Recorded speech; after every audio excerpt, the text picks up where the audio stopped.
My wife helped her tyrant sister betray, and she hid the fact that she was being manipulated, so I canceled the wedding with her. I need to talk about something.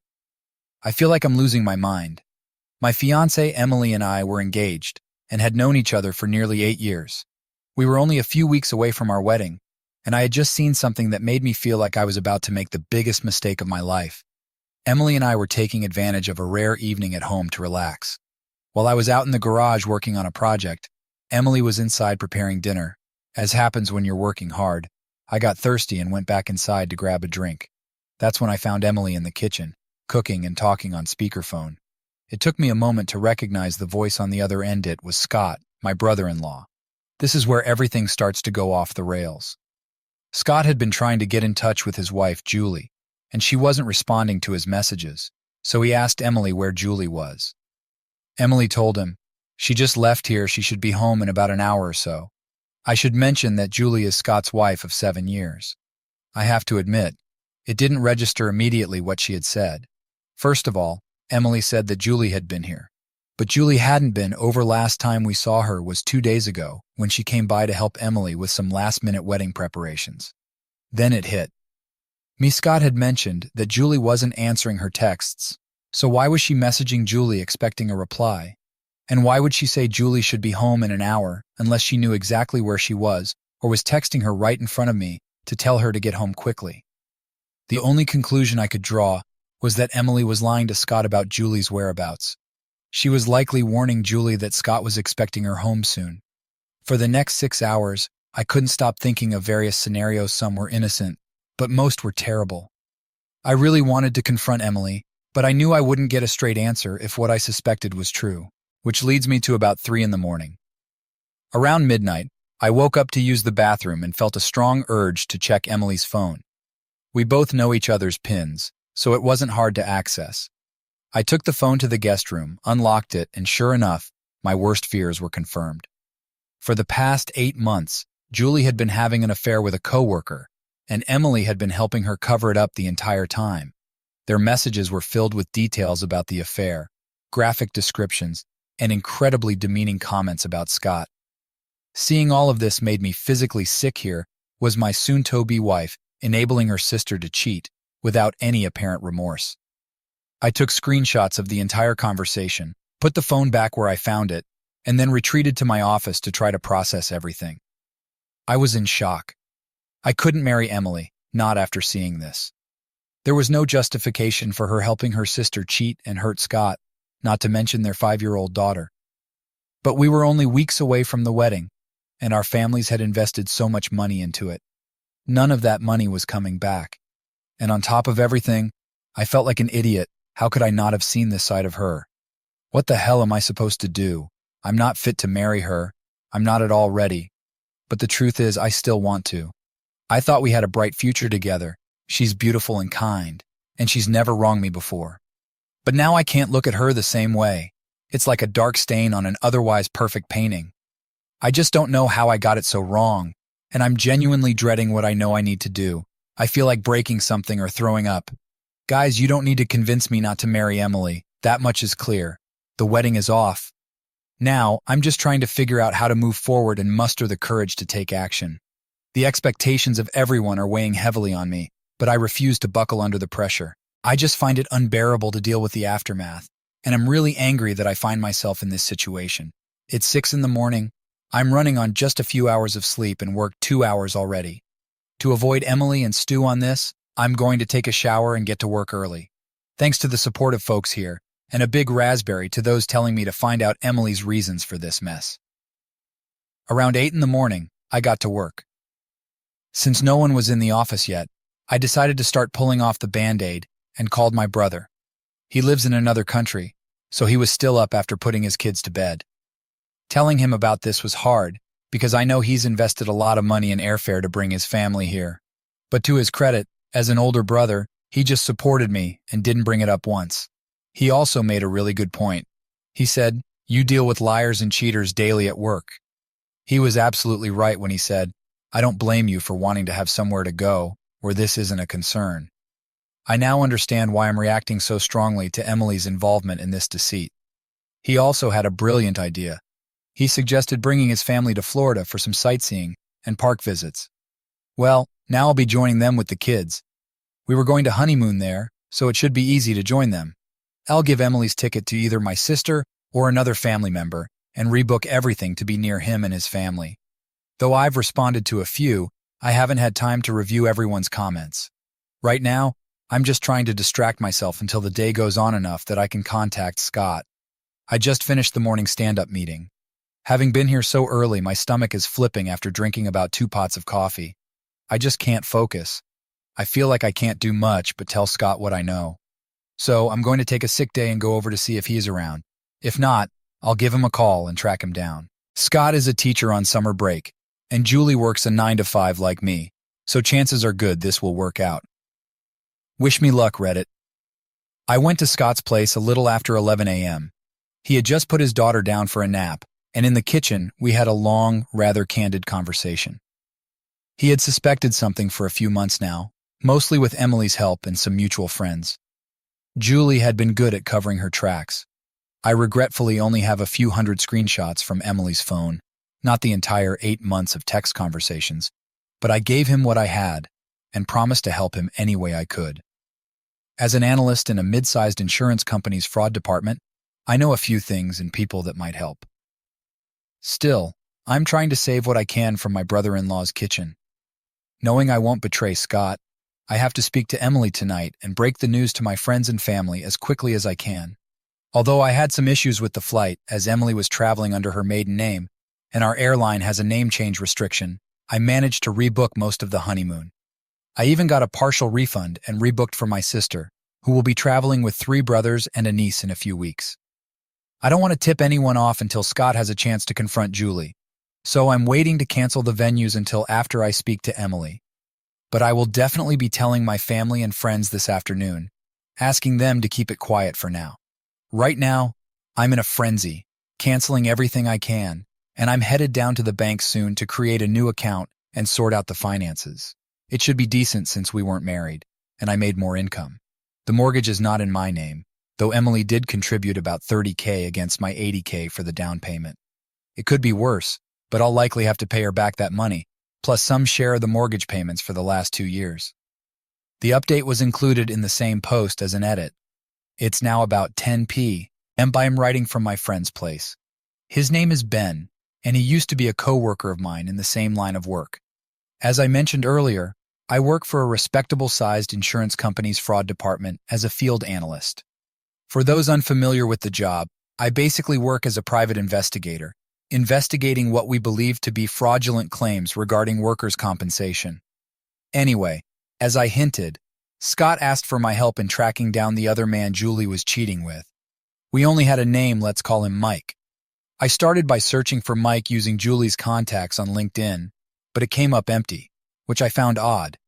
Julie had mentioned she wouldn't be home until late, and Scott had told me she was supposed to go out for drinks with coworkers after work. I already had a pretty good idea of what was going on. I told Scott I'd help him, but he had to come with me. I immediately contacted Ben, my friend, told him about the situation, and got him to agree to meet us later in the day. We drove over to Scott's parents' house first so they could see their granddaughter. I waited in the car and had no idea what Scott told them. Then we headed to Julie's workplace. It was one of those big commercial strip malls with bland offices lined up in a row in a huge parking lot. We drove until we found Julie's car, and then I had Scott open it using the spare key. I handed Scott a GPS tracker and a voice-activated recorder to place in the car. Once we were done, we left, parked down the street, and waited for Julie to leave the office. About 30 minutes later, Ben showed up, got in the car with us, and about an hour later, Julie walked out with 2 of her co-workers, along with a tall, younger-looking guy with dark hair. I thought, damn, Julie, you're making this easy for me. I snapped a few pictures from the car, then waited for Julie to leave in hers and started following her. They were clearly holding hands. But she didn't head straight to a motel or anything. Instead, she drove to a nice pub and grill in a pleasant part of town and parked on the street. I followed her inside the building, then found my own parking spot and followed the layout. Ben went in first since no one knew him. His job was to be my alibi and try to get any incriminating photos of Julie and Mike. Tom and I waited in the car for about 40 minutes before Ben sent the first of a series of texts. The photo showed Julie and Mike kissing in front of their two co-workers. Tom's suspicions were confirmed. Julie was hiding the affair from him. He was clearly furious and devastated. Apparently, one of the co-workers is married, and Tom and Julie get along well as couples. About the same age, both of them have toddlers. Tom says he still genuinely wants to know who this man is, even when I questioned whether that would be enough for him. We can find out later. I try to convince him, but right now he seems almost pleading. I so advise Ben to wait, text him that I'm on my way, and then go inside the pub myself. Julie and her team are laughing and drinking at one of those big circular tables next to the front window. I pause as I enter, seem startled, then yell to Julie, "Hi, what are you doing here?" She is clearly startled to see me, and everyone around her tenses right away. Julie says we are getting married in 3 weeks, and quickly presents me as the fiancé of her sister.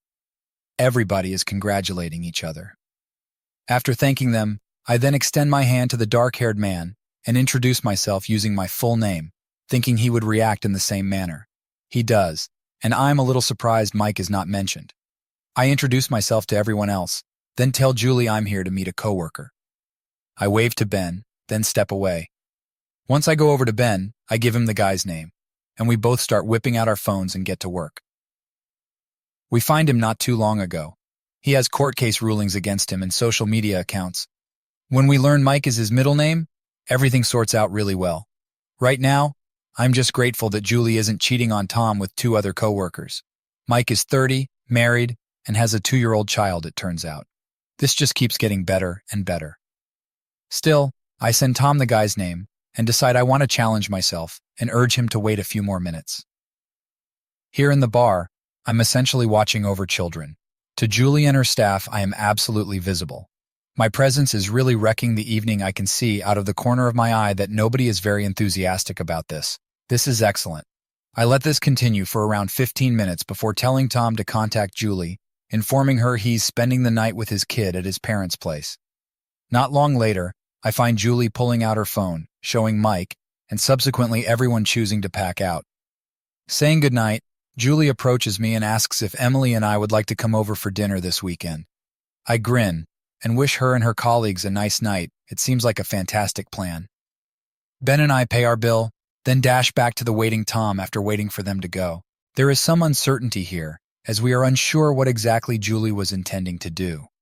She may have already reserved a hotel room and was on her way, as I had suspected, which would have greatly reduced my options and complicated things. But it turns out that tonight was most likely supposed to be just drinks at the bar. It wasn't until Tom chose to spend the night at his parents' that it evolved into anything more. Julie headed straight for home. We trailed after her out of view and parked down the block. Not long after that, another car pulled into Tom's driveway. Mike got out, walked up to the door, knocked, and was met by Julie. They went inside together. Now, at about 9:30 p.m., I have my own things to accomplish tonight as a friend. I believe I have done almost everything I could to help Tom, and he can do the rest alone. I mean, I feel terrible for the guy, absolutely. But given my circumstances, I don't want to become any more involved in this drama than I already am. Being the wingman for him as he confronts his unfaithful wife seems a little too much for me. Tom thinks it's good he will finish the rest on his own. Claire? Guess he's more of a guy than you could have imagined. He goes to Claire's car, gets my stuff, and we say our farewells. That was almost 2 hours ago. My phone hasn't been blowing up, so I'm not sure what's been going on with Julie. I did receive one text message from Tom stating everything was done, and he was heading to his parents' place for real this time. Ben has been with me since then. That essentially marks my end of Tom's story. He entered the house filming with his phone if he was wise, and followed my counsel. I'll find out later. Still, my first focus right now is getting home to inform Emily that the wedding is off. She will almost definitely take it poorly. She won't be absent, as I said, but right now I simply cannot get married to her. Though I'm not sure what the future holds for us or whether we will be living with each other or not, most certainly we are not getting married anytime soon. I also have to add, are you people dumb? People who keep asking, why didn't you talk to her first? Why didn't you confront her? She stone-cold lied to her brother-in-law, knowing for about 14 years that she had lied. She supposedly believes he's a very fantastic parent and spouse. I'm not built that way. but maybe you are foolish enough to believe that someone can lie so ruthlessly to someone they are meant to care about and then tell you the truth. I never had reason to ever doubt Emily or not trust her until that point. She was actually unreliable in front of my face, however, and I should let that go or expect her to be honest with me. I suppose you have no idea what it's like to have your whole perspective on someone change suddenly. It's confusing and, quite honestly, a little panic-inducing. Since it brought me to the truth, I'm really surprised I maintained my head and followed my instincts instead of rushing her straight away. If she had lied to me and then deleted those text messages, it would have been shockingly simple for her to lie to me. And if she had, I would never have seen how little I really knew about her, never read the terrible things she said, never seen how crafty and two-faced she could be. I'm headed home to talk to Emily. I will notify everyone later to inform them of the outcome, not expecting it to be a good one. Here's yet another update for you folks. Given everything that has transpired, I suppose there is much to cover. If I'm honest, much of it hasn't been that outstanding. Actually, it has been rather shoddy, but I will get to that. First of all, I quite late that evening departed Ben's residence. Though she had no clue the business was really her sister's affair, Emily already knew I was out talking business with him. Still, it was approaching an unreasonable hour, partly because I was trying to get the strength to go home and confront her. After about 4 or 5 pep talks with Ben, I finally got off my butt, texted Emily I was heading home, and drove. As I said in the previous post, I was very surprised when I arrived to find Julie sobbing on the sofa with Emily when I stepped into the house. This was the last thing I was expecting, because Julie's car hadn't been visible in the driveway when I got home. I stopped momentarily and almost turned around and left. This was not how I expected things to go, and I knew Julie's presence would make an already bad situation 1,000,000 times worse. Still, I had plans I needed to advance. The symbolic clock was ticking in the back of my mind. I had people to tell and wedding plans to cancel. Both Emily and Julie glanced up at me as I walked into the room, but the accusing rant never materialized. I just looked back, questioning my eyes. The moment passed, Julie returned to weeping, Emily returned to consoling, and I let the uncomfortable half-minute hang in the air as I considered. Tom apparently had not disclosed my help in revealing Julie's cheating. Not for any other purpose than to watch how Emily reacted, I chose to play stupid. I settled on a reclining chair, dropped my laptop bag, and pulled my phone from my pocket. I pretended to be fidgeting with it, then asked them, "What's going on?" Julie just kept crying, but Emily turned to face me and said, "Tom is divorcing Julie." Well, indeed, I thought as much. I resolved to ask the obvious question forward. "What for?" I asked her. Emily paused, massaging Julie's back to glance at me. Her face seemed to twist and distort practically. Imagine the face a 5-year-old makes when you order them to eat their lima beans or broccoli. Julie looked at Emily in a way I couldn't have understood from a sibling. The pregnant silence ended when Emily answered, "She cheated on him." Now I have to confess, this answer stunned me. I had definitely not expected this. Indeed, the more cynical readers here could believe, well, the cat was out of the bag, so there's no point in hiding it. And yeah, that's true. She could have, however, just as easily pretended to be ignorant, or perhaps phrased it another way, like Tom accused Julie of cheating, instead of essentially confirming it to me personally. Though it's part of my job to pay attention to not just what people say, but also how they say it. Maybe I'm being pedantic here. Julie was not delighted about this. She sort of collapsed into the sofa a little and performed an odd simultaneous sigh and sob. I may have stuttered a little, but I wanted to move on and go for that gold, that is. Kind of Emily probably understood the shock, and while she would have been accurate in a way, her assumption would not have been entirely correct. "Did you know?" Emily nodded. She said nothing more. Her hand was still massaging her sister's shoulder. I asked for the clear follow-up. "How long?" Without thinking twice, the response came back much more effortlessly than I had anticipated. 8 months. I was startled by how readily she owned it. Julie also startled me. She slapped her sister's hand off her, and I guess even Emily was a bit startled to say it out. Leaning back in the chair, I allowed myself time to rip the remaining Band-Aid clean off. "We're not planning to get married." From both sisters, 2 expressions like surprised goats and a chorus of, "Huh, what?" Emily leaped from the sofa and outstretched her arms, repeating herself. "We're not getting married. I can't marry someone who would cover up adultery, especially not for 8 months." The body language was, "You can't be serious," but I merely placed palms in front of myself. "I'm serious. I don't like this, not one bit. I can't be married to you with the way I feel. You participated in this, and this bothers me too much. It would be a mistake. The waterworks began right away, and even Julie engaged in that perch-like mouth action meant to be sucking air. There were howls from Emily, claims of not loving her, pleas to my sense of obligation, financial loss, annoyance to all our friends, and the humiliation of it all. Though it was really nothing I hadn't considered, hearing Emily say it through body-racking sobs felt strange. I probably made a major error right here. Maybe not, but I'm not sure how long Tom would have kept my participation in things off the records. Look, I already canceled the honeymoon. It's not happening, I replied, trying to persuade Emily of the finality of it all. I knew it was a bomb the second it left her lips, and the explosion was damned near imminent. Julie, to her credit, had always been quick on the uptake, probably helping her mislead her husband for so long. When she combined my appearance at the bar earlier in the evening with her awareness, I could almost see the understanding setting in on her. "You jerk!" she yelled, then shot across the room at me. Though I'm not a big man anymore and I'm not a slouch either, the force Julie threw at me caused me to lurch backward, and I just had time to grab my hands before she started slashing at my face with her fingernails. I managed to shove her away even though I almost dropped the phone I still held in my hand. Julie made another lunge at me, but surprisingly, Emily did exactly what I ordered her to, wrapped her arms around her sister's waist and held her in place. I yelled very loudly, "Julie, get off me! Emily, get your sister under control!" Holding my phone up for emphasis, I exclaimed, "Get out of here right now, or I'm calling the police," at Julie. Emily urged us both to calm down. "Matt, she doesn't have anywhere to go right now," she told me, and Tom took her car keys. That explained the absence of a car in the driveway, but it made no difference to me. With Julie, I was totally done, and I wanted to make sure she understood. I marched into my home office, slammed the door, and called the police.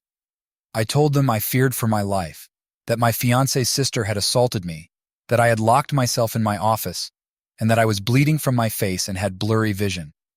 I also mentioned to them that I had the entire altercation recorded on my phone. Jessica knocks on the door just as I was finishing up my call. "Matt, please come out. We need to talk about this, and please, I love you. Don't do this." And even Julie is sorry. She wants to apologize. I'm fairly sure that last one was a lie, but Jessica was definitely losing it. I ignored her, and her efforts to persuade me from the office stopped probably just as the cops arrived at our front door. Hearing Emily talking to them, I decided to come out. Two men. One of them looked younger than me, maybe about Emily's age, while the other one was older and more dissatisfied with life in general. I said hello, pointed to Julie, said she assaulted me, and volunteered to show the police the video I recorded. The younger one questioned if I intended to file charges. I responded in yes. Once again, he asked me if I intended to file charges. I responded once again in yes. Both officers glanced at each other at this moment. Before the young policeman could open his mouth once again, I shouted, "Yes, damn it, I want to press charges. I have video evidence, and this is going to court, or else I'm going to call up your boss and ask him to come down and do it personally." I suppose they were really taken aback that I recognized his name. Not that we are buddies or anything, but given my line of work, I spend lots of time engaging with local law enforcement, and I've spoken with most of the brass a few times in the previous several years. To be honest, I was starting to feel really hot under the collar at this point. Although I could see what these men were thinking, I absolutely disagree with it. Facts are what they are facts. Sure, I may not be bleeding out on the floor, but I wanted Julie gone because she attacked me in my house. Fortunately, things didn't get out of hand right away. The two cops arrested Julie and placed her in the back of the patrol car. She was weeping and shrieking the whole time like some kind of gibbering lunatic. Emily wasn't any better. She only repeated, "No, please, no," over and over. The younger officer rounded around at this moment to inquire if everything was well here. I just let them know I was heading to bed. He questioned Emily once more, and she didn't reply right away. So he says, "Is everything okay here, ma'am?" By now, he was clearly searching for something. Though I hated this man, I bit my lip. Emily only nodded at the officer when she finally realized he was addressing her. Clearly, the man was not happy with this and started to ask her once more. At which point, I interject and say, "If you want to go on a fishing expedition, You might want to do it over there on the lawn where my doorbell camera isn't recording you. I think at this point I'd pushed my luck with this guy too much. But what could I do? I believe I was probably about 30 seconds from having the cuffs slapped on me until his teammate arrived and essentially drew him away. Presumably in his late 60s, he was an older guy who most likely didn't want to handle 2 arrests straight at the start of his shift, particularly since one of them clearly would cause more difficulty than it was worth. He probably guided him out of it, and they left, taking Julie away, hopefully out of my life permanently. By now, I'm considering whether or not I should stay here. My parents live a few hours away, and the idea of how destitute I would be in the near term ruled out either their apartment or a motel. I thus chose to sleep in the guest room. Emily tried several fruitless attempts to get me to interact with her in conversation or sleep in our bed, but I told her we would discuss it tomorrow, and I was tired and wanted to be left alone. She left me alone, thankfully, and I collapsed harder than I had in years, essentially bringing us up to current to the latest update. But my Reddit friends, let me tell you this, the following day turned out to be somewhat unusual in my life. First of all, I got up at 2 p.m. Emily was still at home. She had scrubbed the house from top to bottom. The toilets shone and the floors gleamed. In the bathroom, I could lick the linoleum and it would likely be minty fresh. She clearly had been busy, but she kind of lingered out of direct range when she noticed me. Not that interesting, but she seemed to want to express something. I understand last night was horrible for everyone, and she was most likely unsure. Like, did I call off the wedding right in the middle of things? Was I serious about this? Was my anger justified? Breathing deeply, I informed her we had to stop our conversation. I considered rebuffing her when she attempted to sit next to me on the sofa, but I didn't. We were not getting married. Hence, I didn't have to pretend like I disliked her because, honestly, I didn't. She disappointed me, politely disturbed by some of the things I had read in her text interactions with her sister, but we were both suffering here, and I didn't want to make things any more complex than they already were. For Emily to really and completely realize the wedding was off, it needed some more persuasion on my side. She seemed not to be absorbing it. Hell, that's an understatement. She was a disaster. She was, I believe, periodically hyperventilating, though clearly not only was this my idea, but I had also had more time to come to grips with it. I was keeping it together better. She finally posed the important question. What about us? I know I will receive a lot of criticism from people for this, particularly the type of Redditors who believe any transgression in a relationship grounds for nuking it from orbit. One might even argue that my calling off the wedding was like tossing a Moab on our 8-year relationship. Actually, however, I had no response for Emily at that point. I told her so I simply didn't know. I said I read all those text messages, and it showed me a side of you that I didn't know existed, and I wasn't sure about you or our relationship anymore. I said I couldn't understand why she would go along with Julie, putting down Scott, joining in, and even egging her on, cheating on not only him but also their daughter too. She continued repeating, I know it was wrong, I know. I begged her for an explanation, but she couldn't provide one. She only stated she had to pick her sister and that she got carried away. I told her I considered a good sister to be someone who kept you on the straight and narrow and refused to provide a free pass allowing you to be a jerk. She agreed with me and claimed she would do better, but because Julie had always been the boss when they were little, and she was always the follower. I understand I have an older brother too, and while I live somewhat more independently, I have spent the previous 24 years of my life living on the other side of the world from him, apart from the rare visit around Thanksgiving or Christmas. Still, maybe I had a leg up on Emily because Julie was a piece of garbage while my older brother was a great person. Here is where, in like 96 hours, I have my second huge shock of life. Emily adds, "It's not fair." "What's not fair?" I questioned her. "You were sexting that bimbo wife Mandy girl on Instagram last year. I got over it. I was so hurt, but I got over it. Why can't you get over this?" "Why, huh?" I questioned her if she was high or having a mental break. What the hell is she talking about? Who is this bimbo wife Mandy? Like, I have no clue. Like, all right, it was terrible of me, but I have totally not been performing internet sex or sexting or anything with anybody, particularly not some Instagram lady. At this point, I'm objecting very loudly. Emily is shouting at me through her tears, saying she saw the text last year and chose not to confront me since I had stopped. She apparently had been looking at my social media from my home computer while I was at work. which should have been very dull since I just had family and a few work buddies on there. She's just calling me a liar and a pervert and all kinds of things, so I attempt to make this case to her and offer to let her log into all my accounts and verify for herself. She begins throwing items at me, so things are spiraling out of control. I warn her that if she throws one more item, I will have her removed from this home just like her sister. She stomps off to the master bedroom and shuts the door, shouts at me. At this point, I am so damned perplexed I hardly know what to think. I power up my PC, walk into my office, and Google bimbo wife Mandy. Sure enough, there is an Instagram, a Twitter, a Reddit even, and naturally an OnlyFans. When I click on one of the Instagram links, a picture of a very curvaceous woman obviously stretching the boundaries of science and technology comes up. And suppose her whereabouts as well? Another country. Well, everyone remember all the wonderful comments I made about my brother? Last Christmas, who was staying with us from overseas? Guess? Guess who I said, sure, go ahead and use my office computer to play games if you have jet lag. As far as I know, my brother signed on to either Instagram or whatever, and was most likely paying money to sex with this lady after his wife and kids went to sleep. What a wonderful man he is. Now I would like to contact my brother not just to validate my doubts, but also to give him a nasty earful. It will have to wait, however, since it's like 3 or 4 in the morning. But I am trying to figure out how I feel about everything while climbing the walls here. I find everyone to be very disappointing. For a split second, I attempt to link whatever the hell Emily witnessed my brother do with what she did with Julie. Damn, what is this world coming to? Still, it doesn't really come together even with best intentions.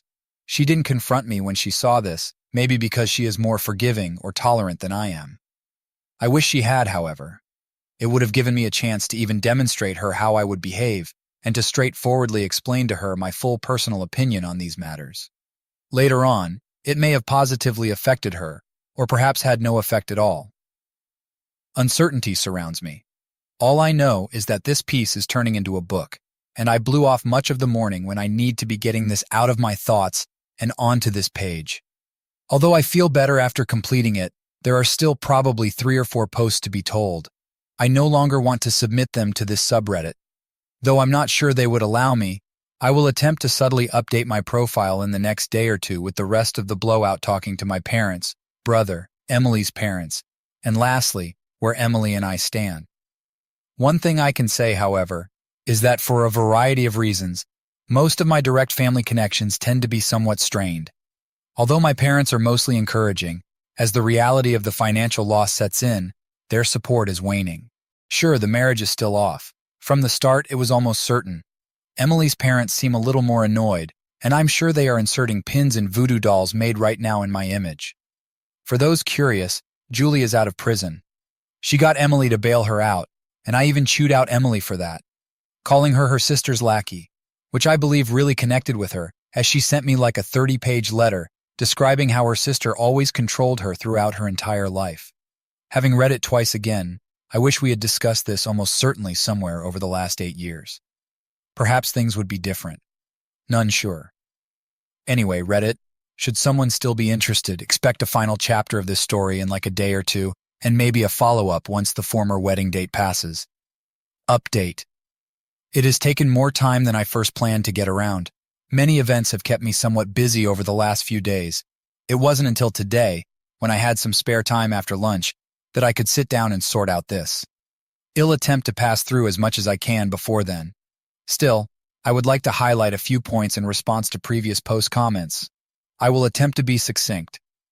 First of all, other than what I know that Tom is still divorcing her, I know not much about what is happening with his divorce. Clearly, nothing including paperwork exists, but the purpose is evident. Apart from that, I'm not really in a position to be supporting any kind of course of action Tom should follow, or provide him legal counsel, or help him in doing anything to the other guy, or searching down his wife. Tom is a mature guy who can act however he likes within the given circumstances. As his buddy, my role is just to help him and provide guidance should he seek it. Second, this is not some kind of guerrilla marketing for an OnlyFans female. If it was, I should have posted it on the original post, which was read by over 4 million people and hit the main page of Reddit.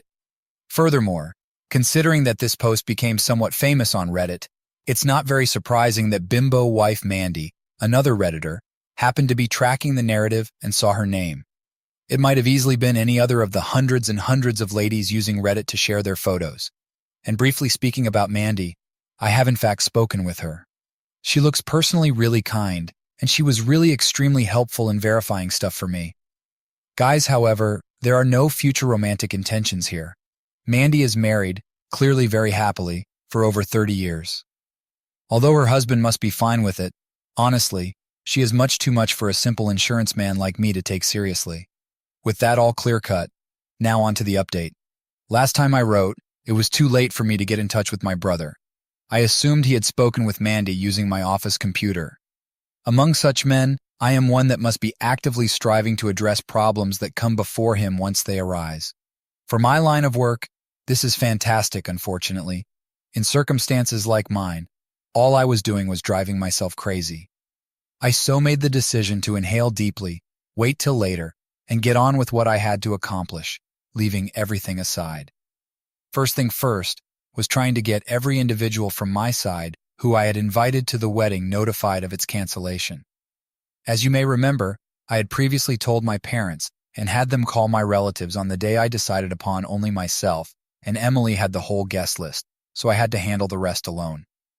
Respect for my friends led me to choose to call rather than text, but this might have been a poor choice, as every phone conversation usually culminated in a very long justification of why I was postponing the wedding. Though I could have offered some other explanation, I wanted people to know that I wasn't being lazy or perhaps having cold feet, something inane.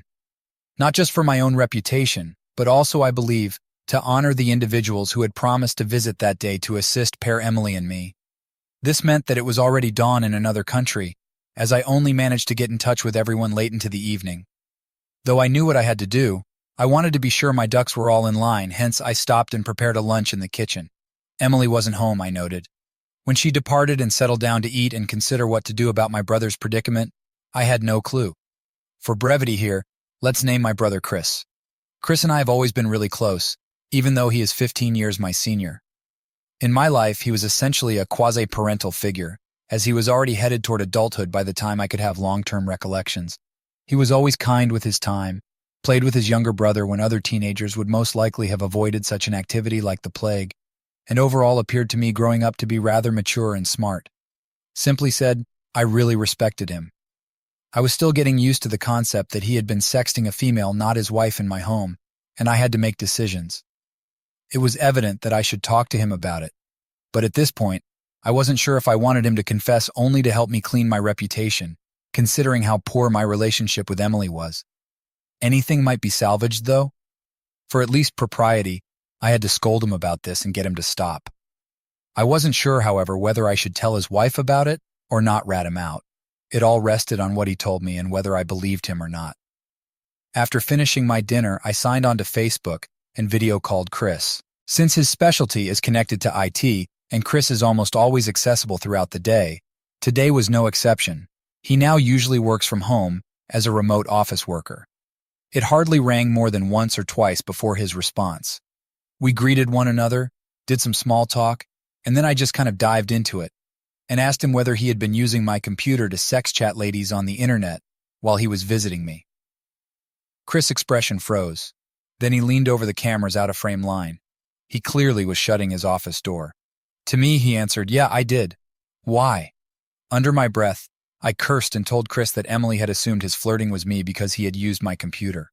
I told him I wasn't glad to pay the hit for him, and I questioned him straightforwardly if Karen knew about this or not. He hesitated for a few seconds, stammered over his words, then looked a little ashamed and answered, "No, Karen didn't know. I would prefer if it were kept that way." He then went on to say that mostly in the bedroom aspect, their relationship had been very difficult since their youngest birth 6 years earlier. Chris has always been a quite quiet guy, particularly in relation to personal matters. At least he had always been that way while chatting with his considerably younger brother. This time, however, he just let everything fall out. Things had been unfortunate. Getting turned down had become old to him. No matter what he did or how much Karen contributed around the home, she was always exhausted.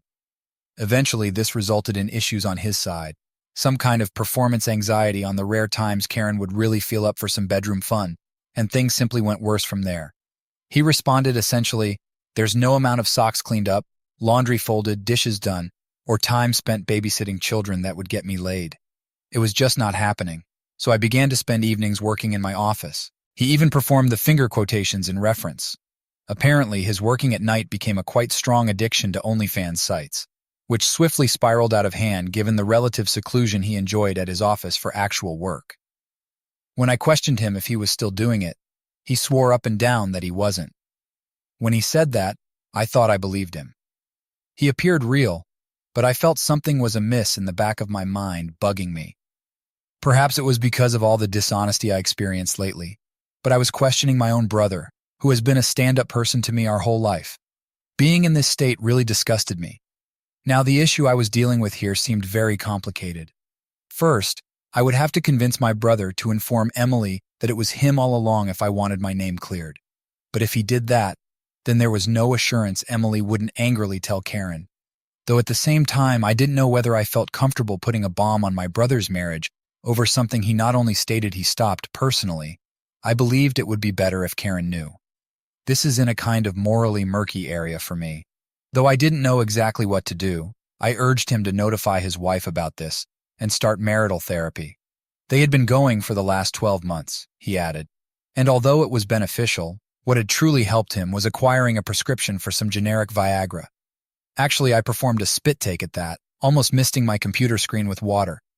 He told me they had been attempting to schedule at least a couple of times a week intimate time, and the Viagra had helped him overcome performance anxiety to the point where now they were both looking forward to time with each other after the kids went to bed. This was essentially, "Hey, this is actually going in the right direction now. Please don't screw this up for us." Not just for Chris and Karen, but also for my 4 nieces. I really, truly did not want to be in this situation. Should what Chris was telling me be the truth, I may be hurling a firebomb into a marriage undergoing repair. Though at the time I believed that waiting and seeing was the greatest choice I had, it was uncertain what would happen, and so certainly it may disappoint some people. After all, I was going to see him in a few weeks in the flesh, and once I had him alone in a room and a few beers into him, I was going to most certainly find the truth. That seemed to be the best course of action. Still, that evening I turned in early. Emily didn't show up until the next morning. She seemed sloppy, as if she slept little at all. Mostly in line with habit, I asked her where she had been. We had been together for about 8 years after all. She informed me she had driven Julie to her parents' place and stayed the night following her down to the courtroom for her arraignment to post bail. She emphasized how terrible it was to have to inform her parents that I had called off the wedding. She spoke angrily when I asked her whether her parents understood the reason for it. I tried to be cool, but by now in this experience I was losing it. Though it was little and petty, I bit back at her. "Are you going to move back there so that they have both girls at home now?" This infuriated me to no end. She added, "You don't need to be an ass about this." And I said, "And you don't need to be Julie's damned underling." I could see Emily clearly flinching at that. It clearly connected with her, and I tempered my fury as the corners of her eyes began to tear up. We just stood miles apart in our house's living room and didn't say anything for a good solid minute or two until Emily chose to keep talking. "Our parents are coming here at 5. I really face-palmed at this. Just my own ego. I was going to leave her without consulting her on this. I did, after all, have to sit down with them and hammer out the specifics of the wedding and whatever leftover deposit we had, and I at least wanted to personally explain to everyone why it wasn't happening. So great. Let's go ahead and clear the path." I tried to keep myself occupied, but on a Sunday there isn't much you can do but waste time. Time wasting isn't very fun when you know you are headed into the meat grinder in just a few hours. Still, 5 o'clock arrived along with our parents. Just 1 month after we closed on the home, we all gathered around the big dining room table Emily had purchased. Though it was secondhand from Facebook Marketplace, she liked it since it was solid wood with a lovely finish and capable of seating 8. She always wanted to have large dinner gatherings for our families, but she didn't want this. The following 3 hours were torturous. Nobody, nor should they be, was happy. My own parents were obviously the greatest support I could get, but even that was subdued, basically along the lines of, "Well, it's his decision to make," which more or less implies, Yeah, we think this is crazy too, but we're still backing him. Honestly, that was all right with me. The stigma by association of calling off the wedding did not require my parents to acquire. With embracing it, I was good. We finally worked out a reasonable agreement on the wedding. We would attempt to recover back whatever money we could, divide it, and then eat whatever losses there were collectively. When it came to the home, Emily fiercely disagreed with my suggestion of reimbursing her or her parents for the deposit. She basically didn't want to relocate. As you can guess, Emily and I hadn't actually discussed the U.S. living together scenario in too great depth. She was surprised when I even mentioned settling the house equity, because the inference here is that I expect her to leave our house. She had a fit. I have no guilt about it. Before attempting to work with her parents on a payment schedule, I should have resolved our relationship status with her first. It really tipped my hand to everyone on how I was feeling about our connection. While I believe our parents anticipated it, or at least understood, Emily was devastated. She made it plain. I am not moving out of my house, and we are not breaking up, she said, clearly rejecting our splitting over this. And that's essentially how my Sunday night ended. Emily and I attempted to hash it out some more when our parents left, but we kept circling each other, and I had to control my natural tendency to run her down until we resolved it. I wanted to switch off my thoughts because, really, I was also rather exhausted. Unbelievably, we simply ended up silently sitting on the sofa watching a movie together till it was time for bed. We left it there with a, "We'll talk about it more tomorrow," and headed to our own rooms. Monday morning, I found a big handwritten note shoved under the door from Emily. I thought I would deal with it later after glancing quickly at the first few pages and headed to work. Emily still was in bed when I left. She had to have written the letter late. I began phoning suppliers and venues on my list at the office, rearranging certain appointments. It produced mixed bag of outcomes. The catering staff insisted that, under the premise of ordering most of the food, I pay most of their expenses. Like they expected me to eat week-old steak, I fired back at them over this, but my plea went unacknowledged. I tried explaining what occurred to the lady running the catering company, but it appeared to further strengthen her will to extract as much money from me. On the other hand, the DJ I paid for entertainment was very kind and returned almost all the money. Things continued that way, and throughout the day, I read Emily's letter between calls and work. This is 30 pages of written words now, hence I will just be summarizing. Basically, Emily has been bullied by Julie ever since childhood. Her reaction to this has been to basically follow anything Julie says or wishes to hear. She continued, saying it had become somewhat normal for her to live, that she was just terrified, afraid to upset the balance, create a disturbance, or perhaps even express an opinion. I thought about this because, honestly, when I look back at our relationship with a more critical eye, I kind of feel that Emily was a little too perfect of a girlfriend. She never disagreed with me, never chose her ideas over mine, or even fairly argued too forcefully against anything I wanted to undertake. She went out of her way to seem helpful, and behaved throughout our relationship almost exactly like a yes woman. We had never even had a little debate in 8 years, much less a full-fledged fight until today. From a relationship viewpoint, everything sounds fantastic until, naturally, it's not. You know, what they refer to as people-pleasing behavior. I couldn't get rid of this sense that Emily had deep-seated insecurity and a desire to make others happy. When I start looking at it this way, a lot of things make sense to me, and I start to understand that despite spending 8 years with Emily, I really don't know her that well. She seems to have created a picture around her that is essentially a mirror, reflecting whatever she believes others want to see. Regarding our relationship, she has essentially been playing my ideal girlfriend while never truly allowing me inside to see who she is. Hell, probably definitely just another reflection, this time of Julie with all her warts and flaws. Therefore, I cannot even argue that what I saw in those text chats is the real Emily. Though maybe she loves me for who I am, and how I put my ideas on my face and my heart on my sleeve, this seems strange, since we seem to be in an unequal relationship. Perhaps, however, I adore her, just for the mirror she is pointing up to my face. I'm right there also. I'm not sure whether this sounds too mystical for you. I'm still attempting to grab by my fingers this wisp of an idea. The letter Emily sent me was the first actual insight into her upbringing that I had seen. All I know is that in the last few days, I have most certainly learned more about her than I have in the past 8 years. That evening we discussed this, more especially her actions and background. Our final decision was that she needs assistance. Too afraid to offend anybody, lest she face her sister's fury, her parents' criticism, or the loss of affection from the one she loves, she is a mature woman, cruelly trapped behaving like a child. This is not how a relationship should be, so I can say that I feel much more secure and convinced that my calling off the wedding was the right one. Actually, it may not be any more accurate. After our conversation that evening, I went to bed much less tensely than I had in a few days. Since I couldn't discover more, the tale most likely stops here.